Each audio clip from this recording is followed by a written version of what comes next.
So welcome to the final session of this two-day conference.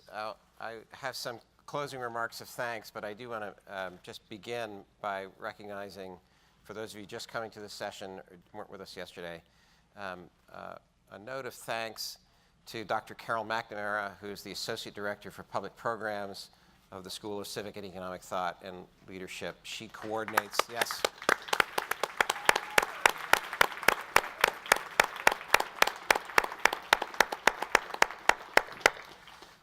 Carol coordinates and shepherds the planning committee to conceive of the topics of these year-long series, the topics of the conference, and then actually does the work of bringing the speakers here and working with the events staff and the communication staff to coordinate all of this. So great thanks to her.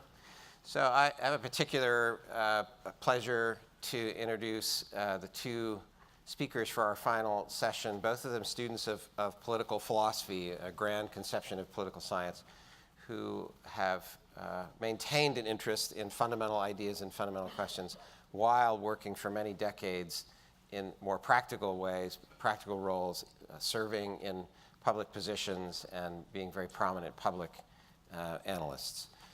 So I'll just work alphabetically. William Galston is the Ezra K. Zika Chair and Senior Fellow in Governance at the Brookings Institution in Washington, D.C. Prior to that, he was the Saul Stern Professor and Acting Dean at the School of Public Policy at the University of Maryland and Director there of the Institute for Philosophy and Public Policy. He is an accomplished scholar of political philosophy, but has written many articles and essays and books and many media appearances analyzing the functioning of American institutions and public policy. As a political scientist, he was the winner of the American Political Science Association's Hubert Humphrey Award, and he is also a fellow of the American Academy of Arts and Sciences. He's the co-chair, with the other guy on stage, of the New Center, and his most recent book is entitled Anti-Pluralism, the Populist Threat to Liberal Democracy. William Kristol is the founding director of Defending Democracy Together, an educational and advocacy organization dedicated to defending America's liberal democratic norms, principles, and institutions. Kristol was the founding editor of the Weekly Standard in 1995, and he edited that magazine for over 2 decades. Before starting the Weekly Standard, Bill led the Project for the Republican Future, which was involved with the 1994 Republican electoral victory in Congress. Before that, he had served in senior positions in the Ronald Reagan and George Herbert Walker Bush administrations. Prior to that, he taught at the University of Pennsylvania and at Harvard University after studying political philosophy at Harvard University. So we will have a 3-part design to this final session for the conference. Each speaker will make an opening statement, and then in the second part, I will ask them really nasty Twitter-like questions. And in the third part, we will have time at the open microphone for questions. So please join me in welcoming Bill Galston and Bill Kristol.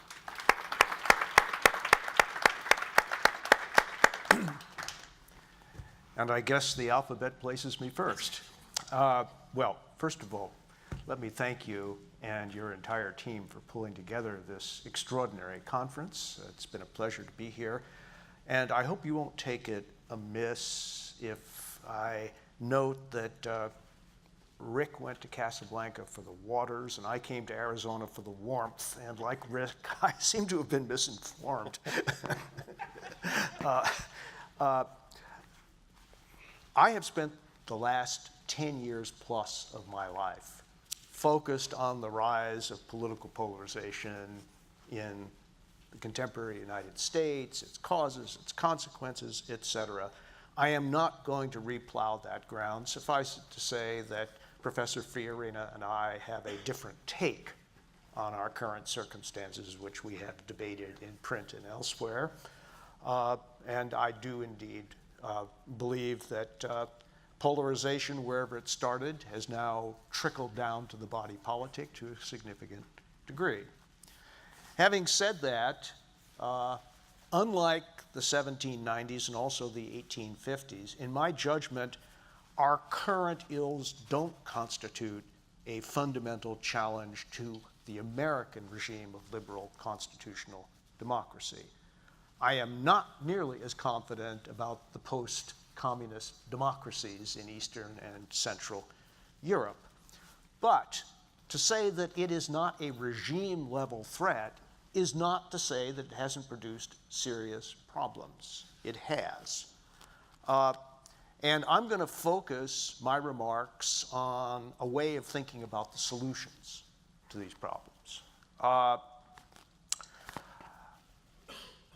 Like Yuval Levin, I do not believe that the solution lies either in revolution or reaction.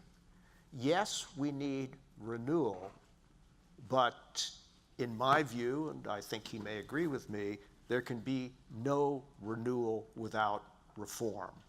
Renewal cannot take the form of re-identifying with institutions that themselves are in desperate need of reform. Re-identification and reform go together, or not at all. Now, what is the context of reform? Well, there's an old story about a visitor to Maine who gets totally lost and finally stops and asks a Mainer for directions. The guy thinks and thinks and thinks, and finally he says, well, if I were trying to get there, I wouldn't start from here. And there are echoes of that, I'm afraid, in what I'm about to say. But at the very least, we have to begin from where we are. Compared to half a century ago, we're more individualistic, more inclusive, less hierarchical, and certainly more diverse. And in these circumstances, I think we can say for sure, whatever the solution may be, ethno-nationalism is not it. That is a wrong and dangerous path, and I'll be happy to spell out my reasons why. So that's the first contextual point. Begin from where we are.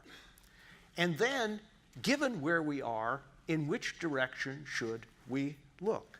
My answer is that we must be rigorously oriented towards the future. Now that sounds like a triviality. Where else could we be headed? But not everybody agrees with that. So let me just say for the record, when we're talking about America, the words great and again do not belong in the same sentence. America's greatness is within us and before us, not behind us.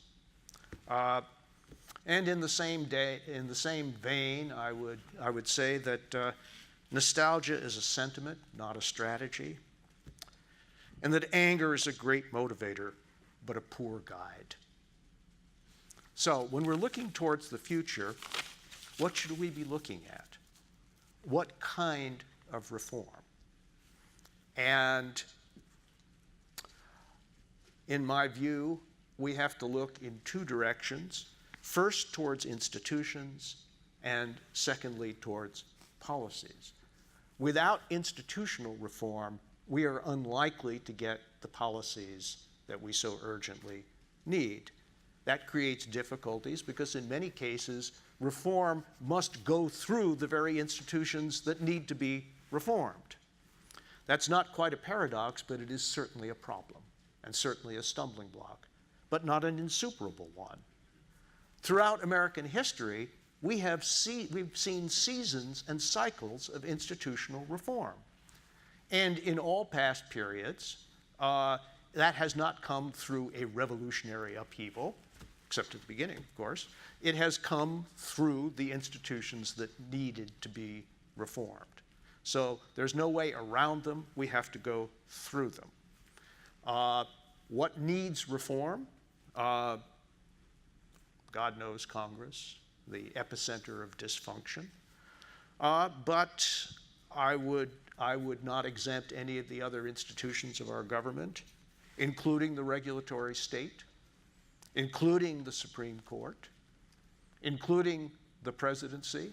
We've gotten a salutary warning about the consequences of the Congress of the United States delegating 123 separate grants of emergency power to the President of the United States. And surely we can think about how to reclaim some of that. But we should also be thinking about reforms of federalism. I think Yuval Levin is onto something in saying that we need a 21st century federalism. What should that look like? I think that's a very important discussion. In my view, it will involve the federal government doing more of the things that the federal government ought to be doing, while devolving things that are less important and less central to the function of the federal government to the states and localities. And finally, and here I'll reveal my Democrat capital D colors, the market is an institution. It is a system of rules. There are good reasons to believe, or so I would argue, that that system of rules needs to be updated. We've seen an unprecedented concentration of economic power over the past generation. The antitrust laws have either not been enforced or are no longer adequate to our current circumstances. Facebook passes contemporary antitrust standards. That tells you more about the standards than it does about Facebook. With regard to policies, I would start with immigration. That is the issue that has done more than anything else to poison our politics. And the sad thing is that we could have solved that problem 6 years ago. There was a bill that passed the Senate with 68 votes, all Democrats, 14 Republicans. It went to the House of Representatives. If it had come to the floor, it would have passed, and we wouldn't have had the kind of discussion we had in 2016. It did not pass because the Speaker of the House took the position that he would not bring a bill to the floor that did not command a majority of the majority. So as a result, we ended up with an outcome in which the minority vetoed the bipartisan majority that existed in the Congress of the United States. That should never happen again, and I've been part of a very vigorous congressional reform effort to make sure it doesn't happen.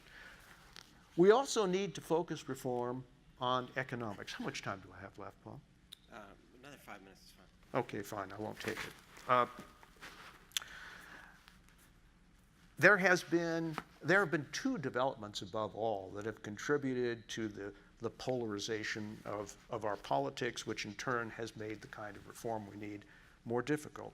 First of all, and you've heard reference to this already, the extraordinary geographical concentration of opportunity that has occurred in the past 2 decades, with more and more of productivity and growth being located in fewer and fewer places, fewer and fewer counties of the United States. We need economic policies that will rediffuse and spread economic growth and opportunity geographically to much more of the country. Second, we have to consider the circumstances of what I'll antiquely call labor in the United States in relation to what I will equally antiquely call capital. Here are some facts. Median household income in 2017 was barely above where it stood in 1999. From the standpoint of the household right in the middle, it was a lost 2 decades, a lost generation. Here's another fact. The median earnings of full-time male workers, in 1979 it was $55,000. In 2017, it was $52,000. So nearly 4 decades and the reverse of progress on the wage front. Here's another fact worth conjuring with. In the year 2000, which wasn't that long ago, the share of income going to people who worked for a living was 65% of national income. Today, 17 years later, it stands at 57%. 8% of national income has shifted away from people who work for a living. Do the math on the back of an envelope, that is $1.6 trillion in 2017. Divide that by the number of people in the labor force, and you're talking about $10,000 per worker. Imagine what kind of conversation we'd be having if median family income, instead of having stagnated in the past 20 years, had risen by $10,000 or more for two working families with two workers. The fundamental economic and social challenge that we face, in my opinion, is the demoralization of the American working class. This analysis is the common currency of both political parties. Charles Murray and Bob Putnam, from center-right and center-left points of view, published 2 books whose analysis of this problem was almost identical. And just a couple of months ago, AEI and Brookings got together on a comprehensive set of recommendations for the reinvigoration of the American working class. I can put the situation of the demoralized working class in a single sentence. 50 years ago, looking at standard social and economic indicators, the American working class looked like a lot more like the American middle class than it did like America's poor. Today, it looks a lot more like America's poor than America's middle class. And the working class has turned into a mobile element of political instability, not only in the United States, but throughout Western democracies for very similar reasons. Final point. We've heard a lot in this conference about bottom-up strategies for political renewal. I think we also need to think hard about top-down strategies. I think we need a rebirth of leadership in this country. Leadership is, after all, in the title of this institution that you had, Paul. We haven't heard a lot about leadership, but especially when you're talking about a national agenda, it can make an enormous amount of difference. I know Bill Kristol is working very hard, to try to generate a discussion about new kinds of leadership and new agendas for his party. I'm working equally hard to try to do it for mine. But I do not believe that bottom-up strategies can succeed without top-down leadership that is conscious of the need for reform in both institutions and policies.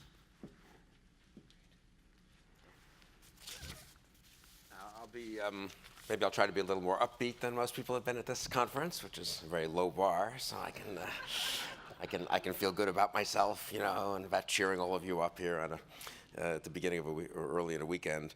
So I'll just make 2 points. One is a bit of a lean against some of what's been said, and just be a warning about nostalgia, which actually Bill, we didn't coordinate this, Bill mentioned in passing.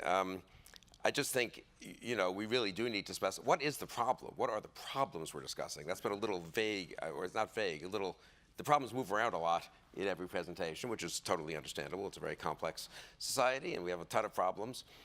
Some of them are different and contradictory almost to other problems. It's not clear that polarization by itself, incidentally, is such a fundamental problem, maybe the character of our polarization. But let's be careful not to be too nostalgic. Was the old political culture so much better than the new?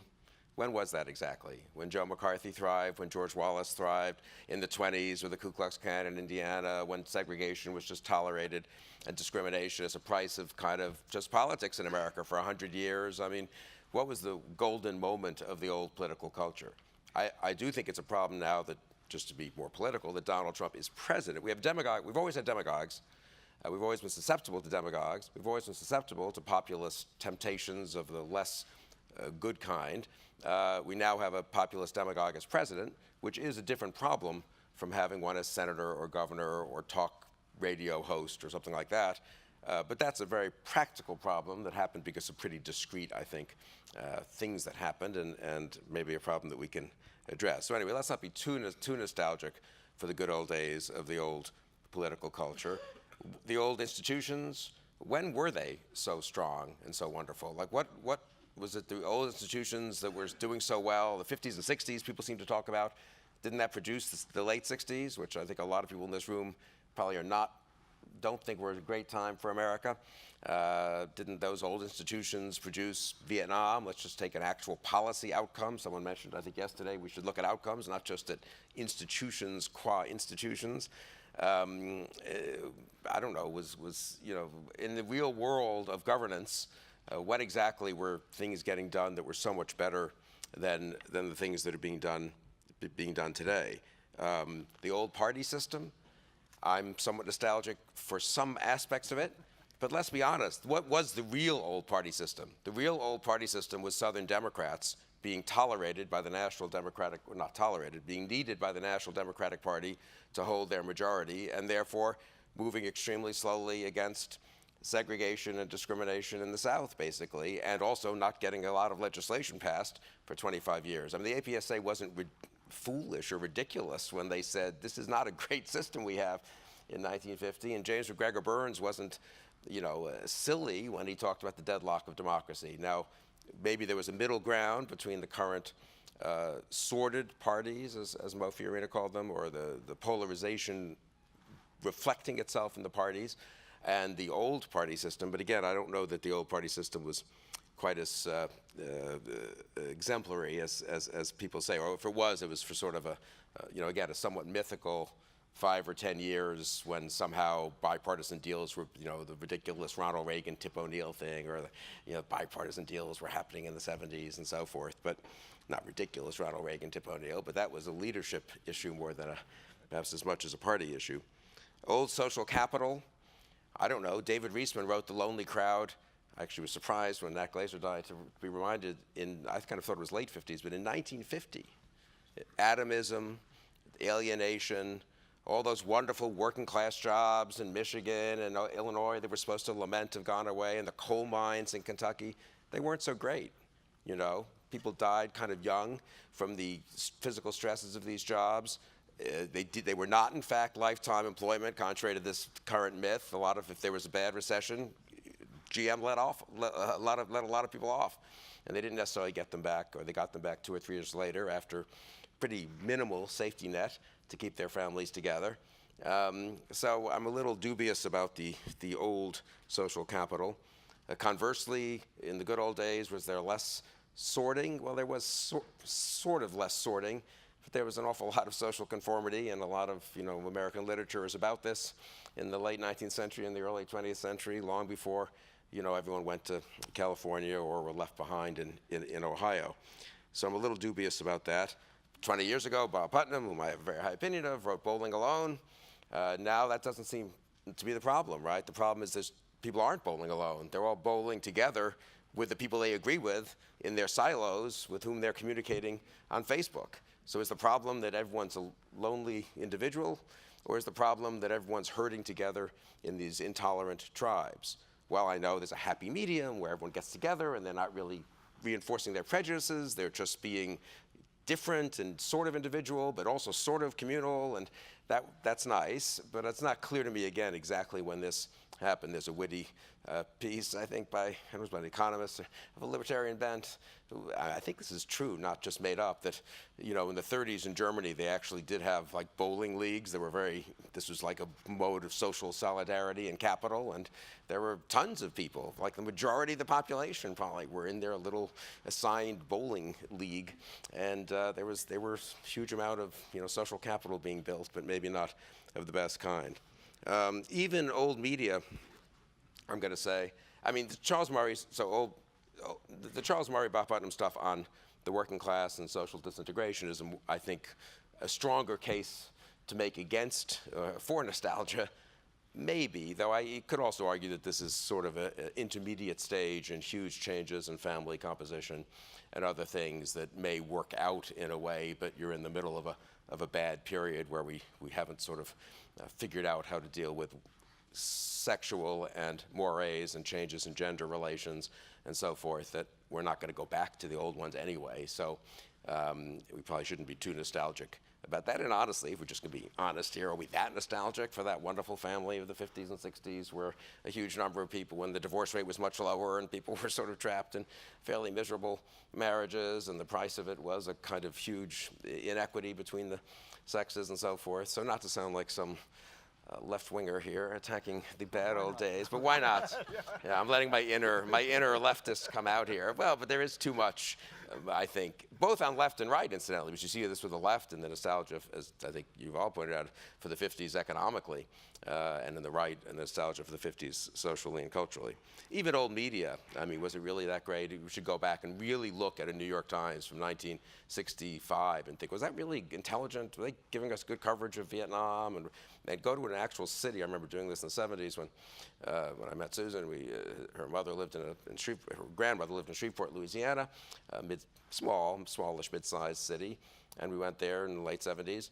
And there was one newspaper, the same people owned the morning and evening paper, and the coverage, and that's what citizens got. There was no internet, right? You couldn't really get the New York Times, and the Journal didn't have much political coverage at that point. There was no USA Today. And so if you lived in Shreveport, the news you got was what the Shreveport Times wanted you to have. And I don't know if this is the case, so I don't want to libel the Shreveport Times, slander the Shreveport Times, but in a lot of these cities, that newspaper was owned by people who were totally in bed with whatever the biggest corporate interest in that city was. They didn't have a heck of a lot of political news. You didn't have any idea what was going on, basically, in Washington. You got 22 minutes of national news on TV, and that was it. And those were the great days of well-informed citizens. And it's not as if the state governments, incidentally, were wildly responsive, I wouldn't say, to citizens as opposed to corporate interests or other organized groups. So, I mean, every age has its own problems. Democracy has its limitations and challenges.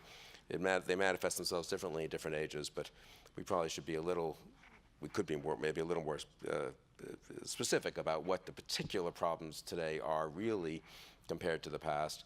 And then secondly, and this is my other point, we also need to be realistic about what we can solve and what we can't. I mean, globalization is here to stay, and on the whole, it's a good thing. Automation is not going away, and on the whole, it is a good thing, I would say.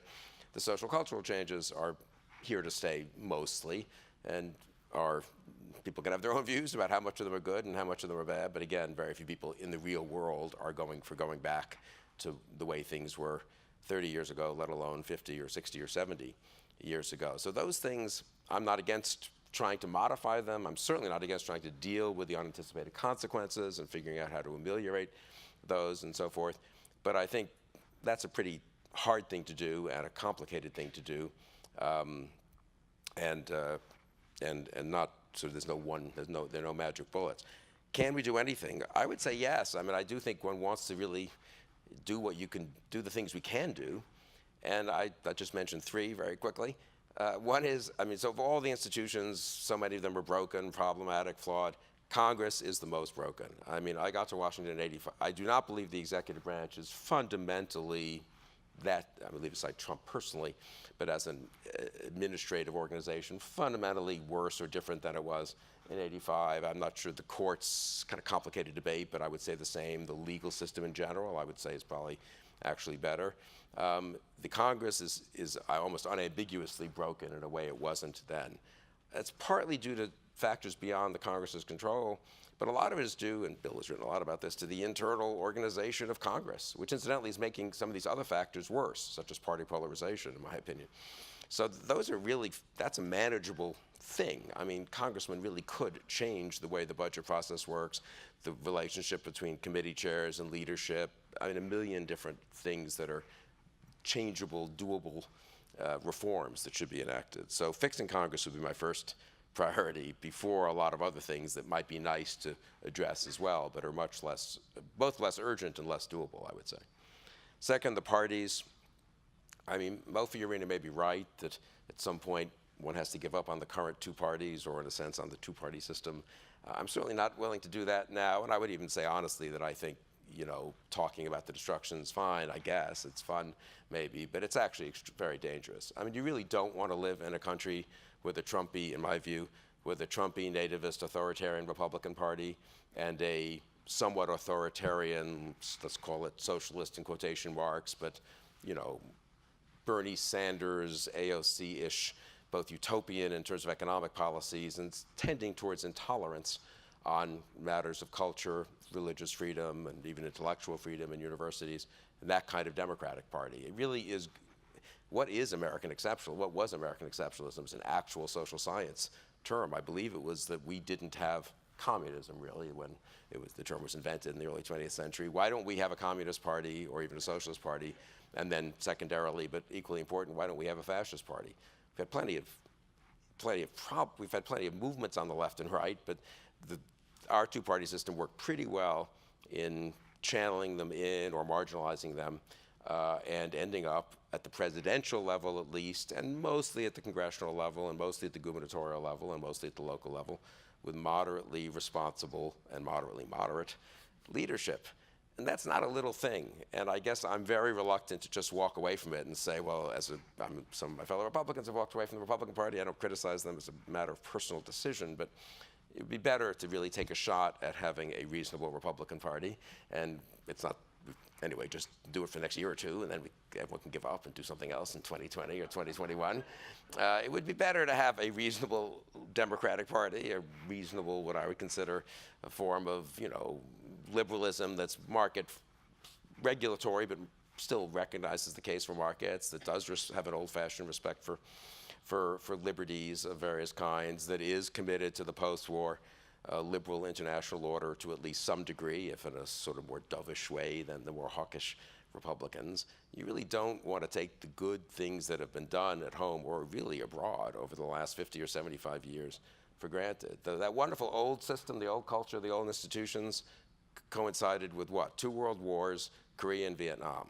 The terrible new system, new culture, new institutions coincide with what? About 60, 70 years of wars, not all of which have gone well, but which have been minor compared to any of those, and with the growth of prosperity in a pretty amazing way around the world, and the growth of actual democracy and liberty around the world as well. It's not nothing, and that wasn't all going to just happen because of external and exogenous forces. So I'm kind of nervous about dismissing the kind of Republican Party of the 1990s or 2000s, or the Democratic Party of the 1990s or 2000s, because I don't know that the alternatives look very attractive. I don't know whether they can be preserved, whether they're going to be victims of forces beyond their control, whether they've been all kinds of mistakes and limitations and that have created forces that are now going to threaten them. That's a separate question, obviously, and that does need to be taken seriously, but a little different from just saying we don't need them anymore.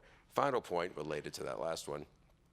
I kind of think, I guess this is my own personal trajectory, so I'll just put it simply. I mean, I think we should rediscover the case for a kind of old-fashioned liberalism, which would be sort of, or the case for liberty, I'll put it even more simply, old-fashioned liberalism that's somewhere between classical liberalism and what we in America know as liberalism.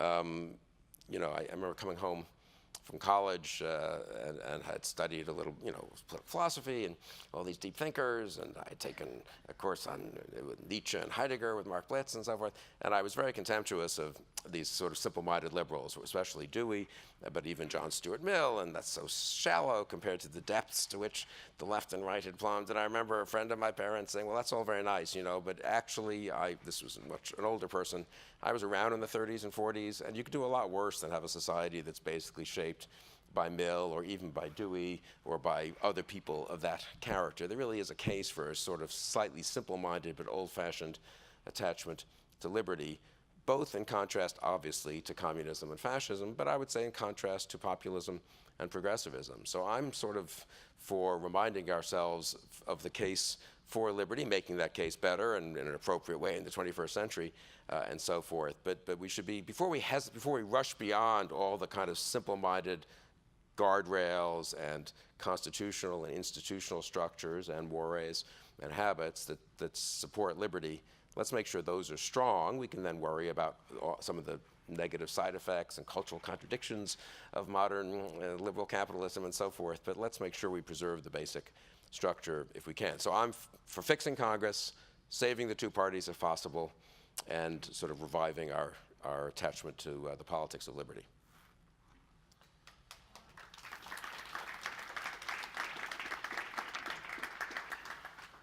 Let me start with the premise that each of you suggested ideas that institutions could be reformed or did work better at one point, could work better now. And I do want to bring up the other point that's in the title of the panel. It's in the title of Bill Galston's most recent book about pluralism. So it seems to me one way of diagnosing polarization as a civic crisis is to know institutions not functioning well. Both mentioned Congress. And a larger way of defining that is to think about deficits. And Kristol mentioned, Putnam, Charles Murray, deficits of social capital. You mentioned, Bill Galston mentioned economic trauma to the working class, not being able to sustain a conception of a decent way to make a living. But you were both in high-level positions in different administrations of different parties at a time, the last time, when there was an awareness of fiscal deficits, a fundamental capacity for the federal government and the state governments to sustain the commitments they'd made. Social commitments made, national defense, national security commitments made. So the Herbert Walker Bush, Clinton eras, and here the two of you are sitting, Republican and Democrat, liberal in some sense, conservative, willing to reasonably talk with each other. That seems to me, those are two massive deficits that we don't have a consensus on sustaining government commitments we've made at state levels and at federal levels. So we have massive fiscal deficits and national debt, but this is happening in states as well. And I think that's a function of the lack of what the two of you just did, agreeing to share a stage and talk with each other and come up with toward the point of coming up with some governing compromises where somebody's got to give up an important point here, someone else is going to give an important point there. So that's a real price we're paying for this dysfunctional polarization. So would the two of you agree that that's a way to measure institutions not functioning and a breakdown of pluralism, that we can't get to a consensus because we don't recognize legitimacy of other points of view? Well, I was a denizen doing domestic policy, not economic policy, in an administration that did eventually deliver 4 balanced budgets in a row, and the biggest decline in federal spending as a share of GDP since the Eisenhower administration. Now, Bill Clinton once threw up his hands angrily and said, "Oh, I get it, we're all Eisenhower Republicans now," and he wasn't completely wrong. But that wasn't such a terrible thing either. And it turned out that restraint in government was compatible with vigorous economic growth, broadly shared, which was a characteristic of the 1990s, but not since. I will give you what I hope does not sound like a partisan diagnosis of the fiscal situation right now. Let me begin it this way. Everybody remembers Donald J. Trump's famous ride down the escalator, followed by his memorable description of Mexican immigrants. But there was a point later in the speech that nobody remembers, where he said, "We've got to fix Social Security and Medicare and Medicaid, period, without cuts, period. Got to do it, period." Now, that was a moment in which the president really spoke for the sentiments of the majority of the American people. The fact of the matter is that the commitments that we have made to security of Americans in retirement and with regard to health care needs are not going to be rolled back, and they should not be rolled back. The crisis is not in the commitments that we've made, but in the unwillingness to pay for them. And eventually, I predict, that crisis is going to be resolved by Americans reaching into their pockets to pay for what they care about. And I don't know when that's going to happen, but it will happen. Because if you ask people, do you want to raise taxes to cut the federal budget deficit? The answer is no. If you ask them, do you want to raise taxes in order to secure Social Security and Medicare? The answer is very different. So I don't view that as a as a consequence or even an indicator of polarization exactly, so much as I do one political party being in the grips of a sentiment which was born of a reaction to a high tax regime in the late 1970s, but now is totally outdated. There is no way that the commitments that both political parties share can be redeemed without more revenues as a share of the GDP going to the federal government, period, full stop. It's only a question of time before we understand that and act on it. Yeah, I mean, I guess, so I would agree that the lack of civic responsibility that I think the fiscal deficits embody and reflect cuts against my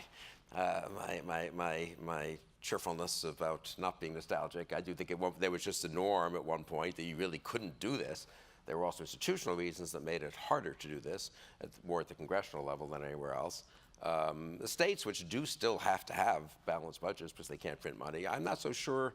A couple are in very bad shape, but I'm not so sure they're systemically more irresponsible than they were 10 or 20 years ago. I think the ones that are suffering from decisions that were made, actually, on the whole, 10 or 20 years ago, and they probably have become more responsible since 07, 08 is my sense a little bit in terms of just balancing the budget. Cities, also the same. So I take the point about the fiscal deficits, and I made light of the Reagan-O'Neill thing just because it's like such a tired cliche. But it was a good thing that Ronald Reagan and Tip O'Neill made a deal on Social Security. It was a good thing that Bill Clinton and Newt Gingrich made a deal on the deficit in '97. Good thing that George H.W. Bush and George Mitchell made a deal, and Tom Foley in 1990. And that was a period of probably healthier, less polarized politics. New York City went bankrupt in the early mid-'70s, so again, these institutions it's more of a mixed bag perhaps than one lets. I do think, but again, I come back to Congress. I don't think you could make I don't know, maybe this has been done. I'm not so sure one can make the case that states and cities are systemically more irresponsibly governed than they were 30 or 50 or 70 years ago. I think you can really make the case that that's the case for the federal fisc, for the federal budget, but that's due to very particular, to actual decisions about how Congress works, how the budget process works. It's also due to the fact that I would have said, and I think everyone else would have said, reality will stop you from running up these massive deficits at some point, because they do have to be funded by the markets. And it turns out that foreign citizens and governments have a much larger appetite for U.S. Treasury bills than one expected. I would say that's just putting off the day of reckoning, but in democratic politics, and this is a very old complaint about democratic politics, people don't face the day of reckoning until the day of reckoning, and they choose short-term over long-term. But we used to have more practical rules that I think made it a little harder to choose the short-term over the long-term, especially at the federal level, than we do today. Bill Galston mentioned leadership as an issue, and I do want to talk about that, but to connect the institutional failure of Congress in particular to the prior discussions, especially today, of parties, elections. It seems that the generation that did think you ought to be fiscally responsible and make bipartisan compromises to make larger commitments sustainable, they didn't face the same electoral environment. So it's difficult to produce leaders of a certain kind. So you could get top-down responsible messages about governing, about pluralism. In the electoral environment we have, and we've discussed there's a certain media element to that, but each of you have experience with being in administrations identified by a party. Each of you know about elections and politics.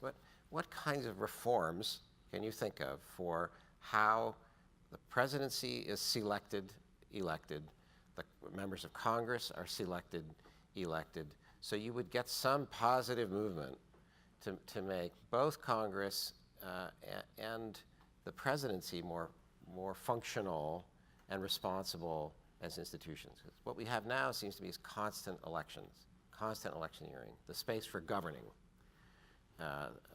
the space for considering reforms and implementing them has shrunk. So are there any ideas that come to mind about? Well, let me just pick one. Whatever the virtues of the smoke-filled rooms, and they were many, they are gone. And I don't think it's going to be possible to bring them back. So within a presidential selection system that's dominated by party primary, by a pre-selection process that is not controlled except in the most general sense by the political parties and by the insiders, what can be done? Here are a couple of suggestions. I think, and I wish Professor Fiorina were still here so we could debate this, I think that there's a big difference between selection of presidential candidates in caucuses as opposed to broad-based primaries. And I'm not alone in thinking that. And there is now a movement inside the Democratic Party to shift away from caucuses, which are really dominated by the very thin stratum of the most activist members of the party, towards broader-based primaries, which 8% may be it for congressional races, but it's much higher than that for presidential nominating contests. So that's reform number one. Within this within the modern pre-selection process, move away from conventions towards broad-based primaries. Secondly, broaden the base of the primaries. It is certainly the case that many more people nominally identify as independent than was the case a generation ago, although political scientists will tell you that the number of actual independents is very much smaller than the number of nominal independents, probably only about 10% of the electorate, not 40% of the electorate. But opening up the primary system to independents in every state in the country, there's no way this can be mandated from the top, either by the federal government or by the political parties, but that would make a big difference, right? You would have more primaries like the New Hampshire primary. And I think that's a good thing, because independents can make choices, not only among candidates, but between parties. And if there's an exciting race that attracts them in one political party but not in the other, they'll go in that direction. That would change incentives for both candidates and parties. Will it turn this awful world upside down or right side up? No, but I think it would make a noticeable difference. Yeah, I don't have any silver bullets on this. I basically agree with Bill. I think it's a good instance, incidentally, of it could be analytically. These following things could both be correct or all be correct. It might have been better to have the old system where party leaders played a greater role in the selection of presidential and vice presidential candidates. The democratization was sort of pell-mell and willy-nilly and based on a certain kind of simple-minded egalitarianism or whatever, or democratization, thoughts about democracy that some of us might criticize. But once it's happened, and the reform isn't necessarily going back the other way, but it can sometimes be almost to go further in the same direction, if you will. And that's how politics works and why politics is interesting and not mathematical, so to speak, but more complicated. Because I do rather think that a more democratic primary system, which really would mean letting independents vote in the primaries and being less exclusionary in terms of the parties, having more participation, would probably decrease polarization. I mean, right now, the single best thing the extremists of both parties have is low turnout partisan primaries. And there are many ways one can handle that, including voter registration issues and when the primaries take place and voting hours and a lot of things. But one easy way to do it is just to broaden the base of people who can vote in the primaries. I think that would help with Congress quite a lot too. I mean, that's where the primaries have had the most effect. I would say had a lot of effect in encouraging, in discouraging people from cutting deals across the aisle, sometimes from breaking with leadership. Because primary gets turned from a noun to a verb. You will be primaried if you made some compromise or negotiated. And then there's just sort of campaign finance things, which are giving leadership more clout, and then various internal congressional changes. this is again kind of. There are times when one would have been in favor, I believe, as a kind of thinking about how to make democratic government in the U.S. work better. One might have been in favor of stronger leadership in the Congress and the House, breaking the hold of the committee chairs and so forth. I think now the leadership is really, its effect is perverse. It centralizes power and less gets done with less accountability. So it's the worst of all worlds. You get these massive budget deals, at midnight when the government's about to shut down, which don't actually involve any policy thinking. They're just CRs, Xeroxes of last year's budget mostly, and they discredit the whole system, and all kinds of sensible policies have trouble getting through because you don't have the old-fashioned system where committees reported out bills and there were amendments on the floor and so forth. But again, so that's that's somewhat manageable by a combination of congressional reform, I would think, and electoral reform probably. Let me just add a couple of points to that. First of all, the succession of government shutdowns has done nothing to build public trust in the government. This is a totally unnecessary consequence of polarization. Both political parties, leaders in both political parties, favor versions of automatic continuing resolutions. So if you get to the budget deadline and you don't have appropriations bills in different categories, then some version of the status quo is simply perpetuated until you can get there. And that's not perfect, but it's a lot better than government shutdowns. There are also ways that have been informally employed in the past to prevent the debt ceiling, which in my judgment makes no sense, whatever sense it may have made in 1916 when it was instituted, to make sure that debt ceilings don't lead to government shutdowns. And finally, there is some good news on the congressional reform front, namely that the rules that the House adopted back in January called for the constitution of a select committee, which is evenly balanced between Democrats and Republicans, on the reform and modernization of Congress. And there's a lot of intellectual and policy ferment around that committee, which is going to begin meeting next month. And has a very short timeline to produce a robust menu of congressional reforms. I think that is a recognition that things have gotten to the point where they simply cannot stay as they are because Congress, by universal acclaim, is the most broken element of our federal governance system. One last question for me before we turn to the audience. On the question of leadership in relation to education, preparation to be leaders, preparation of citizens to select leaders. So this shifts away from each of your experience in presidential administrations and in Washington to your other careers as educators, writers, thinkers. We didn't remark on it yesterday, but February 22nd, if memory serves, is celebrated as George Washington's birthday. And his final public statement in public life was his farewell address, which used to be much more widely read and known. And it's really an educational document. It's designed that way. Parting counsels of advice from a patriotic citizen to future generations. One of our panelists, Professor Zuckert, mentioned Lincoln's 1838 address, very different in some ways, but on a similar theme of education.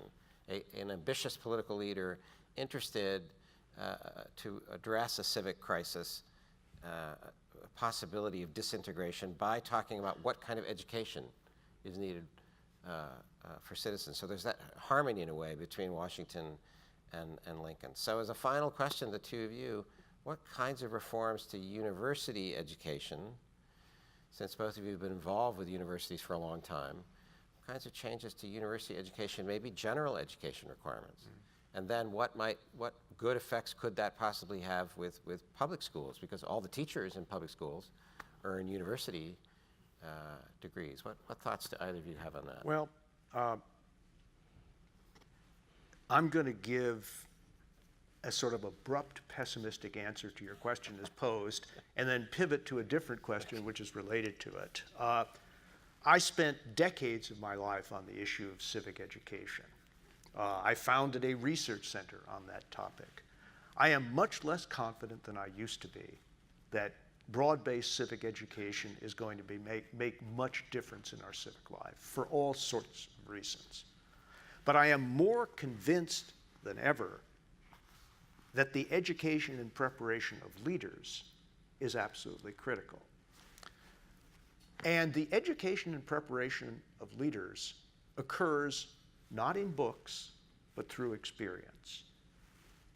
The two most successful presidents of the past 100 years both prepared for their role as president by being governors of the two largest states in the country. The most successful foreign policy president of recent times, George H.W. Bush, was prepared for the triumph that he scored in foreign policy through decades of experience. The most effective domestic policy president of our time, Lyndon B. Johnson, was prepared for his role by decades of immersion, not only in domestic policy, but also in the mechanics of getting it done, what the relationship between the leadership of Congress, the followership of Congress, the president and Congress would have to be in order to be effective. This idea that you can waltz into the presidency with no preparation through experience and expect to do the job is, to me, flies in the face, not just of ancient history, but of history we've all lived through. And if I could give both political parties one piece of advice, it would be, do not nominate people who've never had any experience whatsoever doing the kind of thing that you're electing them to do. So, I love Lincoln's 1838 speech, the Lyceum speech, but, and I often, if I can defend Twitter here, which has gotten such a bad rap throughout this conference, I actually tweet parts of it, when it's its anniversary, or I think it's January 27th or something. Last couple of years I've done that. But he actually doesn't talk much about education in that speech, as I recall. And of course, there wasn't really a system of public education in the US at that point, and there were a few universities on the East Coast, and a few were being started, I guess, in Ohio and other places, colleges. But he talks about a political religion, as I recall. Doesn't that phrase come from that speech? That's current education cuts against a political religion, I would say, in many of our universities and schools. So that's so the use of education for civic virtue or civic appreciation of the experiment, the political experiment in which we're engaged, is double-edged. Now, I'm very much in favor of efforts like what you're doing here, but I don't know how much they can be generalized given this the massive infrastructure of education and the decades of accumulation of certain views and norms and habits and credentialing of education. I think it's a very hard thing to change. I'm very much in favor, therefore, of outposts like this. I'm very much in favor of using the internet to get people out, to educate people in certain ways, but I'm very much in favor of breaking the quasi-monopolies of academics. It's very good that there have been all these non-academic historians over the last 20, 30 years who've written biographies of the founders that have actually gotten people interested in the founders. Ron Chernow wrote the Hamilton biography, and now we have the Hamilton musical, which I think is a very good thing, and something that Lincoln is sort of in the spirit of the 1838 of the Lyceum speech, I think. Maybe we should have as much of that as we do. Maybe donors should spend more time thinking about that, and as well as endowing excellent institutions like this one here. So, but the education nut is a hard one to crack for obvious reasons, having to do with just it's always going to reflect the general views of the educated classes and the people who teach for a living and so forth. I do want to just on a more prosaic level than Bill's level of experience, Bush and Roosevelt and Reagan and all that, I do think, and this is again very commonplace, that experience is a very good educator. I think some founder had some version of saying that, didn't he? And the school of hard knocks, people used to say, and it is a good. This is a very obvious but important Tocquevillian point. Actually, this is where I'm very much with federalism, but even more with decentralization, and led communities and the private sector and the non-governmental sector, the civil society, being more power, more authority going to them. Tocqueville makes this way. Even if the decisions of a neighborhood organization are less efficient than that of a central planner, it is better for the country that people get used to taking responsibility for making decisions about their own lives and about their lives in groups, whether they're small groups or bigger groups, and maybe they're geographic groups, and maybe these days with the internet they're actually virtual groups. But I still think that can be a very good thing. I've just seen this even in my own little, very minimal participation, I suppose, in civic institutions in Northern Virginia. My wife said more, but it is very important to make people think as having to make trade-offs, having to make judgments, not simply having wishes or hopes or grievances or anxieties or hatreds. And the one thing about having to solve a problem, whether it's how much you're going to pay to fix something in your apartment building or development or something in the school or all these kinds of commonplace things, or just a voluntary association that's dedicated to a particular to music or sports or any a million other things, military history, and I mean all these things really do they make people better citizens and less likely to think of themselves as passive consumers, I suppose you might say, of government given to them by others, and then sort of just that does lead to I think politics of victims and grievances and so forth. So that's everyone says this, and how you do this is another question. But I think being pretty hard-headed about really trying to get to have situations where people are encouraged and it's made easier, and maybe made not only easier but somewhat their responsibility to take more responsibility for themselves. I'm mildly for for national service for that reason. This cuts maybe both ways, but at least for a much more voluntary but very encouraged national service for that reason as well. Good. And Bill Galston mentioned earlier federalism, possibly, could that be a bipartisan consensus point, federalism being restored? Okay, we have time for questions. We have the open microphone here. Please keep questions brief and do make them questions. Yeah, question for William Galston. I was wondering how a couple of things you said fit together. So at one point you said, here's an issue we really need to solve, immigration. And then after you said that, your remarks are kind of backward looking. Well, we could have done it a few years ago, we failed to do it. Then you went on to talk about the demoralization of the working class and income inequality. I wonder how you think these things are connected, if they are connected in your mind. And some people think there's a very close connection. And some people think they're different issues, right? One should be immigration policy. Secondly, what do you do about the current state of the working class? Other people think there's a very tight connection, namely, if you care about the current state of the working class, that gives you strong reasons to go for restrictive immigration policies, at least with respect to so-called low-skilled immigration. Maybe it's consistent with liberal policies with respect to high-skilled immigration. So I'm just wondering, are these connected in your mind in that way, or are they separate issues? Could you say something about that? Yeah, very simply, the people who think that our current immigration system is the source of the ills of the working class are simply wrong. And I've spent a lot of time on this issue. I don't have time to argue out all the merits now, but the evidence in favor of immigration depressing either the demand for low-skilled labor or the compensation for low-skilled labor is very, very weak. The principle and the causes of the ills of the American working class, lie in very broad economic phenomena, which are characteristic not just of the United States, but of economies throughout the West. Working classes throughout the West are suffering from the same ills, despite a wide range of immigration regimes. So I think we're going to have to deal. We should stop pretending that if we slam the gates shut, that all will be well with America's working class.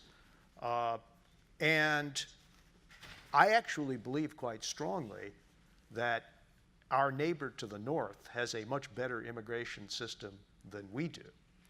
But if we adopted Canada's immigration system tomorrow, it would not materially improve the circumstances of America's working class. There is no way that the terms of trade between labor and capital could have changed so fundamentally as they have in the past generation without working strongly to the disadvantage of America's working class. This is a long discussion, but I think in the interests of intellectual clarity, we have to decouple those two things. That's number one. Number two, what I regret most about the immigration issue is that there is actually an American majority in favor of solving it, and it's our political system that's getting in the way. The American sentiment on immigration has not changed dramatically between 2013 and 2019. Just look at the trend lines in public opinion research on the question. It's not a big change. And the change is all in the institutional mix, particularly in Congress, that's made it much more difficult to get from here to there. I had a question regarding the paradox of modern leadership. And by that I mean is that within society we want both effective but also but relatable leaders. You know, society overwhelmingly these days is rejecting the idea of technocratic rule of the most qualified in the idea of they're cold and distant. Instead, we want people who are kind and relatable. But then, of course, there's the issue of the relatable are not always the most knowledgeable. So I was wondering then, how do you think we could resolve this fundamental issue? Because you said that a key basis of this is the central leadership, which will enable the ground-up movement of reform. Just to qualify that, relatable could be nice or angry. We seem to be like, right? Well, so somebody who's, who do we identify with as channeling our anger? So. Yes. Yeah, well, I'm sort of anti-relatable, basically, and in this as in other areas. The dream ticket for me now in 2020 is Klobuchar-Feinstein, or maybe Feinstein-Klobuchar, because they both yell at little kids. Di-Fi yells at little kids, and Klobuchar yells at her staff, and that's really, what more could you want from two political leaders, I don't know. This is the endless problem of democracy, obviously.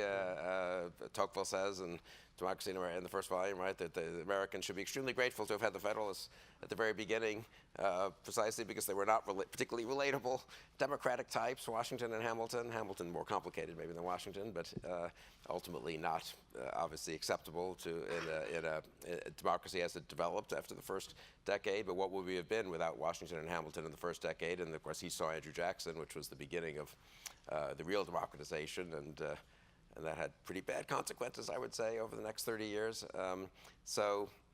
But in a democracy, it is interesting with Jackson. Finally, now the left has decided they can't tolerate him because of both. He was the most pro-slavery president at the time, and by far the worst in terms of the treatment of the Native Americans. But it's amazing when you look back how strong the democratic ethos is, that everyone was wildly for him. Schlesinger wrote this for 3 volumes, I think, and he's on the whatever bill he was on, and $10 bill, $20 bill, it's funny that someone like that. It's funny how strong it shows how strong the democratic ethos is, but also how illiberal it can be, right? But that's something. It's a challenge, obviously, and more of a challenge perhaps in modern democracy than it has been. But that's what serious leaders have to think about. Thank you. Yeah. So, what happens when Trump goes? Does this change?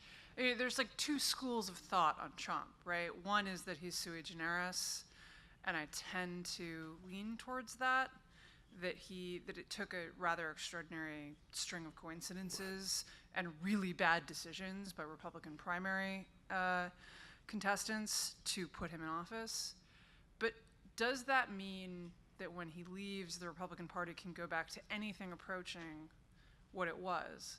Or does he leave a permanent mark on the party that endures?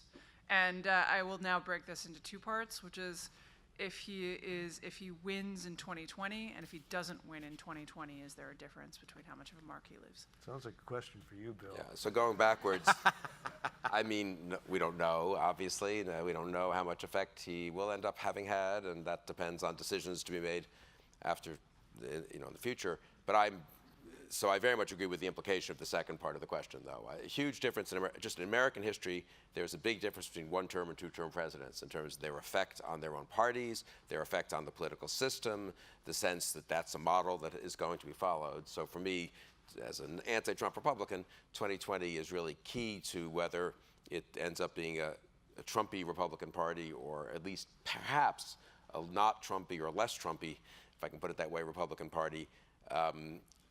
I do think there's a case to be made that it was a flukish thing that he won. It's also fair to say that there were all kinds of things he uncovered or discovered in the Republican electorate that he exploited, and that's true enough. On the third hand there, though, the fact is they were there, but they were suppressed. I mean, so 20% voted for Buchanan and 20% voted for Ron Paul, and they were racists floating around in Congress and at the gubernatorial level to some degree, and some irresponsible demagoguery on issues like immigration. But as my colleague Charlie Sykes put it, this was a recessive gene in the Republican Party, and it's a big difference whether genes remain recessive or become expressed, and that's what Trump has done. And one can debate, people will debate for, I'm sure, a long time, how much, what percentage of it was flukish and what percentage of it was he saw something to exploit, and it was there. He did benefit hugely from the fact that Jeb Bush, the son and brother of the two most recent Republican presidents, was the front runner as he emerged, and Hillary Clinton, the spouse of the second most recent Democratic president and a Secretary of State in the current, at that time, Democratic president's administration, was his general election opponent. And so if you have a mood of change and dissatisfaction with the status quo, you couldn't imagine a better scenario for Trump, which, however, he exploited well. But I do think the one-term versus two-term question is key, both for his effect on the Republican Party, his effect on general public discourse. I mean, does it become routine that we denigrate, that political opponents denigrate each other in a way that, whatever the demagoguery before, wasn't quite done, that the attacks on racial and ethnic minorities and groups isn't just something that happens in some outposts around the country or by fringe candidates, but by the President of the United States. I mean, those are all, there's the total neglect of any pretense of governance, serious governance, and the kind of, just kind of cartoonish version of public policy that we're now seeing, we see the president articulate. Does that become more the norm? A lot of that depends. I mean, I don't know. It could become the norm even if he's only a one-term president. Most depends on how Republicans react. A lot depends on how the Democrats react, which is also a very open question in the next 18 months, I would say. It is. Just, first of all, a plea to you as the moderator. There are 3 more questions. I think it would be wonderful to be able to take all of them. Good. And extend. Yeah. But I have just one word to add about the one-term, two-term issue. Sitting where I am at Brookings, there is a steady stream of high-level foreign visitors coming. They are watching us. And any number of them have said to me that if President Trump is reelected, they will be forced to conclude that the post-war role of the United States is finished for good, and they will have to make other arrangements. This 2020 election is a game for extraordinarily high stakes, not just in domestic terms, but global terms. I think that's a huge point. I'll just add one other thing, though. If you want the nightmare scenario for me is, let's say Trump's renominated, so people like me can't really say, well, there's a real Republican Party that's not the Trump Republican Party. Well, if you're nominated twice in a row, it's kind of hard to say that. Then, I don't know, Elizabeth Warren beats him in the general election, then maybe not even due to her policies, but just because of the business cycle or something, we have a very bad recession in 2021, 2022, and some foreign policy crisis. North Korea blows up something with a nuke. Again, not because even of her policies necessarily, but just because it's a dangerous world there, or India, Pakistan, something happens. I mean, what is the reaction to that? Is the reaction to that, gee, we better go back to Bill Clinton and George H.W. Bush and, sanity? Or is the reaction to that, let's go further in the Trumpy direction in a much more sort of systematic kind of quasi-authoritarian way, ethno-nationalist way on the right? And on the left, well, that, the whole system is so broken, let's just go further in a left direction. So I am worried about, I don't think simply beating him in 2020 or simply is necessarily guarantees a happy outcome. But it's a good start. So brief questions, brief answers, if we could. It is brief. Thank you for coming out here. My name is Ilana. I'm a student at the School of Civic and Economic Thought, and my question had to do with leadership. So your opening remarks reminded me a lot of what FDR said in his 1932 Commonwealth Address, that the role of the statesman is to guide a reappraisal of values given changing economic and social conditions. So in the beginning, you mentioned the demoralization of the workforce. what direction ought a statesman take us to change the values given the facts that you mentioned earlier about median household income? Should we look toward raising the universal minimum wage, a universal basic income? What should we do to fix that cause of demoralization? Very briefly, a bipartisan consensus is forming, and you'll see some of it reflected in that AEI Brookings study that I referred to on the future of the American working class, in favor of very substantial additional subsidies to work. Someone that Yuval Levin has mentioned, namely Orrin Cass, has developed one version of that on the center right. My colleague at Brookings, Isabel Sawhill, has developed another version of that on the center left. They were both on this commission, and they came to an agreement. And I think that some version of that, recognizing that until we fix the market, the working class, which has inadequate bargaining power, is going to have a hard time raising incomes, that requires a public sector response. Okay. Yes, my question is related to something you said, Dr. Galston. You mentioned that we shouldn't be nominating people without any experience, and I'm wondering if that applies to experience as an executive, as in we shouldn't be nominating senators, as many of them are running, and instead look for a governor as long as they don't have embarrassing yearbook photos. Well, I think let's look back at the same history I cited. FDR, FDR and Ronald Reagan had the most relevant kind of executive experience imaginable.